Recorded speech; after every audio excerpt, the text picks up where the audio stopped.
Sunt oameni pentru care merită să aștepți și ani și situații dificile. Sunt oameni pentru care merită să creezi și să abordezi o altfel de gândire.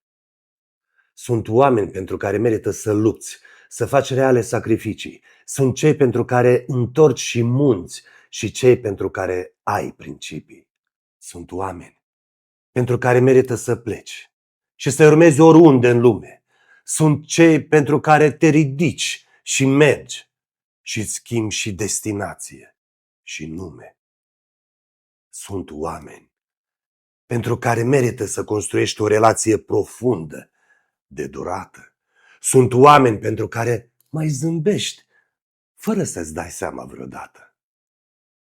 Sunt oameni pentru care merită să învingi, să te înalți deasupra tuturor. Sunt cei pentru care merită să strigi. Sunt oameni care niciodată